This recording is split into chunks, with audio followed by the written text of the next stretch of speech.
ரோமரின் புஸ்தகத்தை எடுத்துக்கொள்ளுங்கள். 4ஆம் அதிகாரத்தை எடுத்துக்கொள்ளலாம். ரோமர் 4ஆம் அதிகாரத்திலே 17வது வசனத்தை வாசிக்கலாமா? ரோமரின் புஸ்தகம்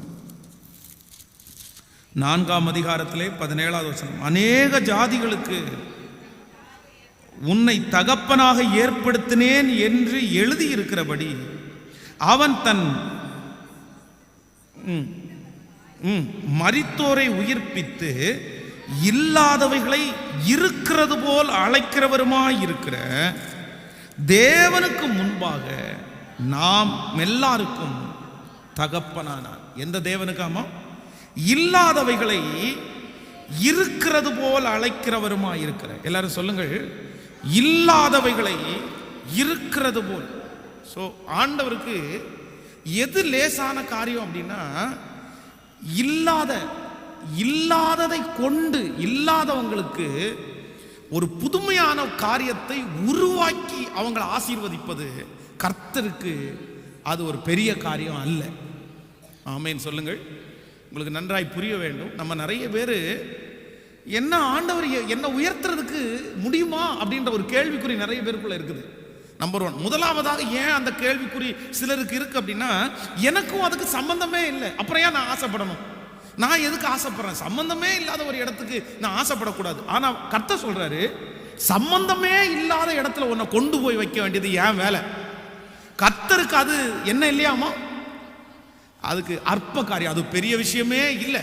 ஆமேன்னு சொல்லி கல்லாப்பட்டியில உட்கார்ந்து உங்களுக்கு கணக்கு போடவே தெரியாது. ஆனா கல்லாப்பட்டியே யாருக்கு சொந்தமானது? சத்தமா சொல்லுங்க. அது ஆண்டவரால் மட்டும்தான் பண்ண முடியும், வேற யாராலும் பண்ண முடியாது. ஆமேன்னு சொல்லுங்க. அதுதான் ஆண்டவருக்கு சொல்லணும். நம்பர் 2, இரண்டாவது, சில நேரத்தில் நம்ம என்ன நினைப்போம் அப்படின்னா, என்ன ஆண்டவர் உயர்த்த முடியுமா? என்ன ஆண்டவர் உயர்த்துறதற்கு ஒண்ணுமே என்கிட்ட இல்லையே, ஒண்ணுமே என்கிட்ட இல்லையே. என்கிட்ட இருந்தா பரவாயில்ல, இந்த கொஞ்சம் இருந்துச்சுன்னா அதை கொண்டு ஆண்டவர் செய்யலாம். சரி பரவாயில்ல, ஆண்டவர் டெவலப் பண்ணலாம், எனக்கு இந்த நாலேஜ் இருக்குது, பரவாயில்ல, கர்த்தர் பெருக்கலாம். என்கிட்ட தான் என்ன இல்லையே, என்கிட்ட தான் அப்பம் இல்லையே, என்கிட்ட தான் மீன் இல்லையே. ஆனா இந்த இடத்துல வேதம் சொல்லுகிறது, இல்லாதவைகளை இருக்கிறது போல் அழைக்கிற கர்த்தர். என் ஆண்டவர் நினைச்சாருன்னா இருக்கிறத கொண்டும் உங்களை உயர்த்த முடியும், இல்லாத கொடுத்தும் கர்த்தர் உங்களை ஆசீர்வதிக்கிறதற்கு கர்த்தருக்கு முடியும். ஆமேன் சொல்லுங்கள். நீங்க நினைக்கலாம், எனக்கு அவங்க மாதிரி இல்லையே, இருந்தா பரவாயில்ல, கொஞ்சம் இருந்தா கூட அதை வச்சு நான் டெவலப் பண்ணிடுவேன். என் ஆண்டவர் இந்த உலகம் வெறுமையா இருக்கும்போது அவருடைய வார்த்தையினாலே வெறுமையான உலகத்தை கர்த்தர் படைத்தார். இந்த ஜெபத்தில் இருக்கிற உங்களுக்கும் எனக்கும் ஆண்டவர் வாக்கு கொடுக்கிறாரு, நீங்க இல்லை அப்படின்னு வந்திருக்க. இனி உருவாக்க முடியாது, இனி உருவாக்க முடியாது. என்கிட்ட இல்லை. தேவன் நினைத்தாரே ஆனால் அதை உங்களுக்குள்ளேயே கர்த்தர் ஏற்பாடு செய்வார், கர்த்தரே உருவாக்குவார். ஆமேன்னு சொல்லுங்க. நம்பர் 3, மூன்றாவதாக ஒரு காரியத்தை நம்ம வாசிக்க போகிறோம். வேதத்தை எல்லாரும் திறந்து எபேசியர் எடுத்துக்கொள்ளலாம். 2ஆம் அதிகாரத்திலே 8வது வசனத்தை வாசிக்க போகிறோம். எபேசியர் 2வது அதிகாரம் 8வது வசனம். கிருபையினாலே விசுவாசத்தை கொண்டு ரட்சிக்கப்பட்டீர்கள், இது உங்களால் உண்டானது அல்ல, இது தேவனுடைய ஈவு. இன்னொரு விஷயம் கூட வாசிக்கலாம். கிருபையினாலே விசுவாசத்தை கொண்டு ரட்சிக்கப்பட்டீர்கள், இது உங்களால் உண்டானதல்ல, இது தேவனுடைய. நம்பர் 3, மூன்றாவதாக, கர்த்தர் யாரை உயர்த்துவது கர்த்தருக்கு சுலபம் அப்படின்னு சொன்னா, நான் நம்புறேன், தகுதியே இல்லாத ஒருவனை உயர்த்துவது கர்த்தர் சொல்றார் எனக்கு லேசான காரியம். நம்ம நிறைய பேர் அந்த என்ன உயர்த்த முடியுமா அப்படின்ற ஒரு அந்த கேள்விக்குறி நமக்கு ஏன் வருது அப்படின்னா, எனக்கு தகுதி இல்லை, என்ன கர்த்தர் உயர்த்த முடியுமா? நான் தகுதி அற்றவன், எனக்கு ஜெபம் இல்லை, எனக்கு பரிசுத்தம் இல்லை, நான் இந்த மாதிரிலாம் தப்பு பண்ணிட்டேன். கர்த்தரிடத்துல போய் நிற்கும் போது நீங்க சொல்ற ஆசீர்வாதங்கள் எல்லாத்தையும் நான் ஏற்றுக்கொள்றேன் பாஸ்டர், ஆனா எனக்கு தகுதி இல்லையே. எனக்கு தகுதி இருந்தா ஆண்டவர் என்ன உயர்த்துவார் அப்படின்னு நான் நம்புறேன். தகுதி இல்லாத என்ன போய் ஆண்டவர் உயர்த்த முடியும்னா, வேதம் சொல்லுது, தாழ்மை உள்ளவனுக்கு கிருபை அளிக்கிற கர்த்தர் தகுதியே இல்லாத ஒருவனுக்கு கர்த்தர் உயர்வை தருவது என்னுடைய ஆண்டவருக்கு சுலபம். நான் தீர்க்கதரிசனமாய் சொல்லுகிறேன், இந்த ஜெபத்தில் இருக்கிற எத்தனை பிள்ளை நான் தகுதி இல்லை, என் குடும்பம் தகுதி இல்லைன்னு நினைக்கிறீங்களோ, கர்த்தர் உங்களை தகுதிப்படுத்துவார். கர்த்தர் உங்களை தகுதியாக்குவார், அந்த உயர்வுக்கு தகுதியாக்குவார்.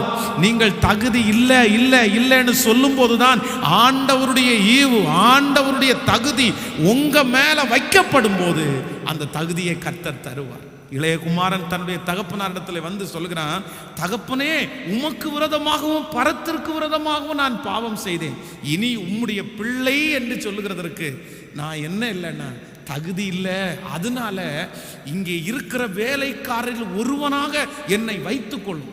உங்க பிள்ளையா இருந்தா பரவாயில்ல, நான் அதை தகுதியை இழந்துட்டேன், இனி அந்த பிள்ளையினுடைய இடத்துல என்னை வைக்கணும்னு நான் விரும்பல ஆண்டவரே, எனக்கு அது தூரமா இருக்குது, என்னை எப்படி வைப்பீங்க? இவ்வளவு துன்மார்க்கம் பண்ணி இத்தனை அழிச்சதுக்கு பிறகு உங்க பிள்ளைன்னு நான் சொல்ல முடியாது. ஆனா வேதம் சொல்லுது, அந்த தகப்பனார் அந்த மகனுக்கு ஒரு பெரிய கிருபையை கொடுக்கிறார். மோதிரத்தை கொடுத்து, வஸ்திரத்தை கொடுத்து, பாதரட்சியை கொடுத்து, முத்தம் கொடுத்ததுக்கு அடையாளம் என்ன அப்படின்னா, நான் உன்னை தகுதிப்படுத்தி விட்டேன், நீ என்றைக்கும் என்னுடைய மகன்தான் என்று அன்றைக்கு அந்த தகப்பனார் உறுதிப்படுத்தினது போல பரலோக தகப்பனாகிய கர்த்தர் இந்த ஜெபத்தில் இருக்கிற அநேகர், நான் ஆசீர்வதிக்கப்படுறதுக்கு தகுதி இல்லை, நான் பண்ணின தப்பு தான் என்னை இப்படி நடத்துது, நான் பண்ண பாவம் தான் என்னை இப்படி ஆக்குது, நான் இவ்வளவு பாவம் பண்ணதுனால உயர்வு எனக்கு வராது அப்படின்னு சொல்ற ஒவ்வொருத்தரையும் கர்த்தர் தட்டி கொடுத்து, நீ என்னிடத்தில் ஓடி வா, நீ என் சமூகத்தில் முழங்கால் படியிடு, அந்த இளைய குமாரனை போல நீ என்னிடத்தில் வருவாயானால் நானே உன்னை தகுதிப்படுத்தி வேலைக்காரனாய் அல்ல பிள்ளையாகவே உன்னை வைப்பேன் என்று கர்த்தர் வாக்கு கொடுக்கிறார். ஹல்லேலூயா. சோ தகுதியே இல்லாத ஒருவனை உயர்த்துவது என் ஆண்டவருக்கு என்னன்னா அது லேஸ், அது சுலபம். ஆமென் சொல்லுங்க. சத்ரு ஜோஷுவாவை பார்த்து குற்றப்படுத்துகிறான், அவன் அழுக்கு வஸ்திரம் தரிச்சிருக்கிறான், அவனுக்கு போய் எப்படி நீங்க போஸ்டிங் கொடுப்பீங்க, அவனை போய் எப்படி உயர்த்துவீங்க? ஆனா நான் நம்புறேன், அதனால ஜோஷுவாவை ஆண்டவர் தள்ளி விடலை, அவனுடைய வஸ்திரத்தை எடுத்து போட்டு கர்த்தர் அவனை மீண்டும் தகுதிப்படுத்தினது போல நம்மையும் தகுதிப்படுத்த போறாரு. இன்றைக்கு 3 காரியங்களை ஆவியானவர் பேசினார். நம்மை உயர்த்துவது கர்த்தருக்கு அது லேசான காரியம், அது ரொம்ப சுலபம்.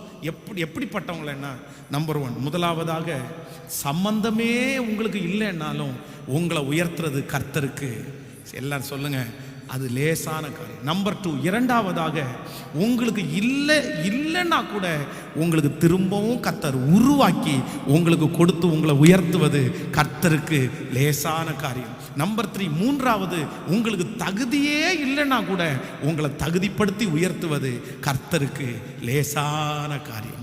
எத்தனை பேர் ஆமோதிக்கிறீர்கள்? இது கர்த்தரின் பார்வைக்கு அற்ப காரியம்.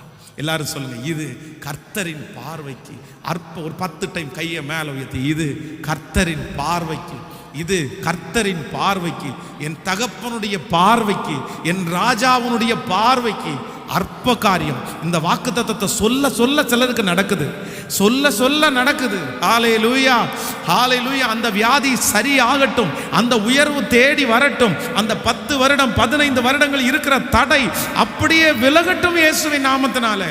இது கர்த்தரின் பார்வைக்கு உங்களுடைய மனதுக்குள்ளே பெரிய பிரம்மாண்டமான மலையை போல நின்று கொண்டிருக்கிற காரியம் கர்த்தரின் பார்வைக்கு அற்ப காரியம். பலன் உள்ளவன் பலனற்றவன் யாரா இருந்தாலும் அது அவருக்கு அற்ப காரியம், அது அற்ப காரியம். ஆமென் சொல்லுங்க. இப்போ நம்முடைய திருச்சபையினுடைய அந்த இடத்திற்காக நம்ம சொல்ல போறோம், இது கர்த்தரின் பார்வைக்கு அற்ப காரியம். நல்லா சொல்லுங்க, ஆண்டவரே இது உங்க பார்வைக்கு அற்ப காரியம், எங்க பார்வைக்கு அது மலை, எங்க பார்வைக்கு பெரிய தேவை, எங்க பார்வைக்கு அது எங்களை பயப்படுத்துது. ஆனா இப்போ நாங்க சொல்றோம், இது உமக்கு அற்ப காரியம், இதை முடிச்சு தர்றதுக்கு உங்களுக்கு அற்ப காரியம், இதனுடைய தேவைகளை சந்திப்பது உமக்கு அற்ப காரியம், இந்த இடத்துல ஒரு பெரிய திருச்சபை கட்டப்படுவது உமக்கு அற்ப காரியம், அதுல எங்களுடைய கால்கள் வைக்கப்படும், அது உமக்கு அற்ப காரியம், உமக்கு அது லேசான காரியம், அது உமக்கு லேசான காரியம். ஆமென் சொல்லுங்க. சோ நீங்க இன்னைக்கு நாளைக்கு திரும்பவும் கர்த்தருடைய முகத்தை பார்க்கறதுக்குள்ள நீங்க திரும்ப திரும்ப என்ன சொல்லணும்னா, உங்களுக்கு முன்பாக இருக்கிற ஒவ்வொரு தேவைக்கு முன்னாடி ஒரு 1000 டைமாவது சொல்லணும், இது கர்த்தரின் பார்வைக்கு அற்ப காரியம். எது அற்ப காரியம்னா, ஒண்ணு சம்பந்தமே இல்லாத இடத்துல உங்களை கொண்டு போய் நிற்க வைக்கிறது கர்த்தருக்கு அற்ப காரியம். ஆமென் சொல்லுங்க. அல்லேலூயா. அதான் நீ அங்க அத்தனை பேர் பெரிய பெரிய ஷூவும் கோட்டெல்லாம் போட்டு நின்று இருப்பாங்க. நீங்க சாதாரணமான ஒரு ரப்பர் செருப்பு போட்டு உள்ள போவீங்க. ஏன்னா இவருக்கு இதுக்கும் என்னையா சம்பந்தம் அப்படின்னு அவங்க நிறைய பேர் பார்த்துட்டு இருக்கும்போது, இவர் தாயா இங்க இப்போதைக்கு ஹீரோ அப்படின்னு சுற்றி இருக்கிறவங்க சொல்லணும். ஆமென் சொல்லுவோம். இது நடக்குமா நடக்காதா? நடக்குங்க. கர்த்தர் உங்க கூட இருந்தா ஏன் நடக்காது? கண்டிப்பா சம்பந்தம் இல்லாத அந்த பெரிய உயர்வில் கர்த்தர் உங்களை கொண்டு போய் வைக்கிறாரா இல்லையான்னு பாருங்க. இது கர்த்தர் நமக்கு கொடுக்கிற மிகப்பெரிய சுதந்திரம். நம்ம தான் ஃபர்ஸ்ட் அவருக்கு. ஆமென். நம்பர் 2, இரண்டாவதாக கர்த்தருக்கு இல்லாதவைகளை கொண்டு அற்புதம் செய்வது கர்த்தருக்கு. உங்களுக்கு இல்லைனாலும் அவர் உருவாக்குவார். ஆமென் சொல்லுங்கள்.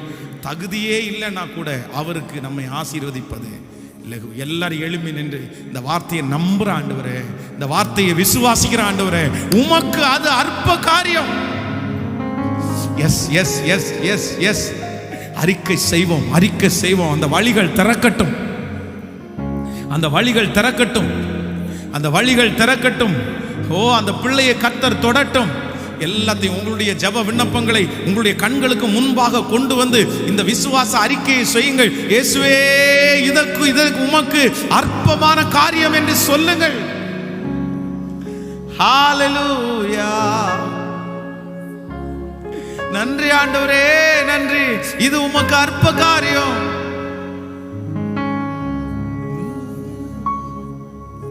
இது அற்ப காரியம். உமக்கு இது அற்ப காரியம் ஆண்டவரே, அற்ப காரியம் ஆண்டவரே. இந்த காரியத்தை செய்வது உமக்கு மிக சுலபம் அப்பா. நீங்க ஈஸியா செஞ்சுட்டு போவீங்க ஆண்டவரே. நீங்க அப்படியே கண்ணு திறந்து கண்ணு மூடுறதுக்குள்ள செஞ்சிருவீங்கப்பா. நீங்க ஒரு கை செய்க காமிச்சு செஞ்சிருவீங்க ஆண்டவரே. உங்களுடைய ஒரே ஒரு அசைவாத செய்து முடிக்கும். உங்களுடைய ஒரு எழுத்து செய்து முடிக்கும். உம்முடைய ஒரு எழுத்து செஞ்சு முடிக்கும் ஆண்டவரே. உம்முடைய ஒரு பார்வை செய்து முடிக்கும் ஆண்டவரே. உம்முடைய ஒரு பார்வை செஞ்சு முடிக்கும். இது உம்முடைய பார்வைக்கு அற்ப காரியம். சொல்லுங்க, என் கணவனாரை மாற்றுவது, என் பிள்ளையை மாற்றுவது உமக்கு அற்ப காரியம். ஹalleluya.